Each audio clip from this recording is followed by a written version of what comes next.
The night Maya walked into the emergency room, snow was falling softly over Toronto, the kind that makes the city feel quiet and forgiving. She almost turned back twice, her hands shaking inside the pockets of her old winter coat, her face burning with embarrassment. It wasn't a dramatic injury, not something you tell your friends about. It was intimate, personal, and terrifying in its own way.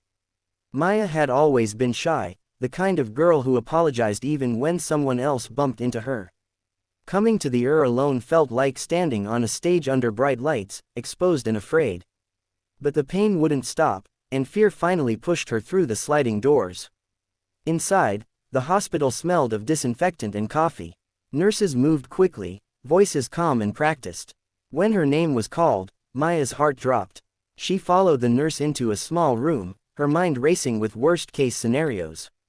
She kept her eyes on the floor, answering questions in whispers. Then the door opened again, and a man in a white coat stepped in, carrying a calm that instantly made the room feel warmer. His name was Dr. Ethan Clark. Ethan noticed her trembling hands immediately.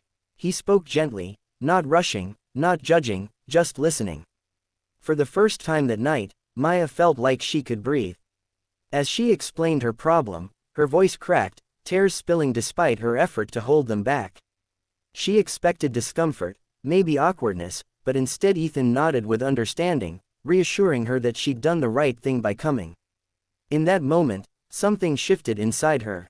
The fear faded, replaced by a strange, unexpected sense of safety.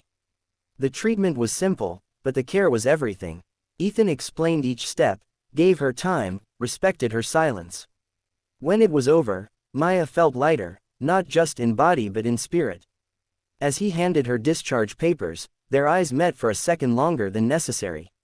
Ethan smiled, not the professional kind, but the human one. Maya felt her cheeks heat up again, but this time it wasn't from shame. It was from something new, something dangerous and hopeful. They met again 2 weeks later by accident at a small cafe near the hospital. Maya was holding a coffee she couldn't afford to spill when she heard her name. Ethan stood there in a coat instead of scrubs, looking like a completely different man. They laughed at the coincidence, and he invited her to sit. Conversation came slowly at first, but then it flowed like they'd known each other for years. Maya learned he loved simple things, long walks by the lake, old books, quiet mornings. She also learned nothing about his wealth, because Ethan never spoke of it. Over time, their meetings became regular. Walks turned into dinners, dinners into late-night talks. Maya shared her fears, her past, her struggle to feel worthy in a world that always seemed louder than her voice. Ethan listened, always. What she didn't know was that Ethan wasn't just a doctor. He was a millionaire, someone who had invested wisely, inherited wisely, and chosen to keep his life simple. Money had never been his identity, and he didn't want it to define how anyone saw him, especially her. The truth came out on a rainy evening when Maya saw him step out of a sleek black car she'd only seen in movies. Confusion hit her first, then doubt, then fear.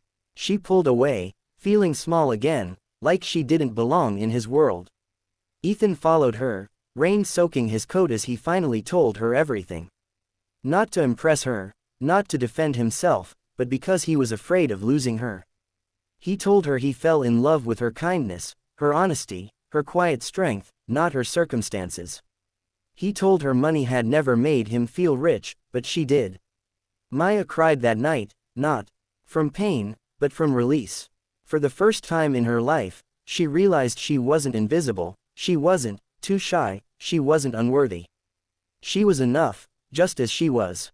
And the man standing in front of her saw that from the beginning, in a colder room when she couldn't even see it herself.